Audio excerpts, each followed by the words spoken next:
Chemical peels तुम्ही ऐकले असाल. केमिकल्स म्हटले की आपण असा विचार करतो की लॅबोरेटरीमध्ये तयार होणारे ऍसिड्स जे अप्लाय केल्यानंतर तुमची स्किन सोलून निघते, पण ऍक्च्युली तसे नाही.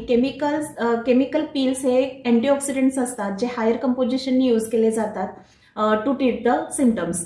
जसे पिंपल आहेत, स्कार आहेत किंवा हायपरपिगमेंटेशन वांग आहे. केमिकल पील्स हे वेगवेगळ्या कंडिशनमध्ये वेगवेगळ्या प्रकारे काम करते. जसे की पिंपल्स हे सिबॅशियस ग्लँडच्या ओव्हर सिक्रिशनमुळे येतात, तर त्यानुसार कंपोजिशन तयार केले जाते, जो कंपोजिशन सेबमचे ओव्हर प्रोडक्शन कमी करते आणि पिंपल्स ट्रीट करण्यास मदत करते. किंवा जर हायपरपिगमेंटेशन असेल, चेहऱ्यावर तुमच्या वांग असेल, तर त्यासाठी डिफरंट कंपोजिशन तयार केले जाते जे मेलॅनोसाइट स्टिम्युलेशन कमी करते आणि मेलॅनोसाइट प्रोडक्शन कमी झाल्यामुळे वांग किंवा हायपरपिगमेंटेशन मेलास्मा ट्रीट करण्यास मदत होते.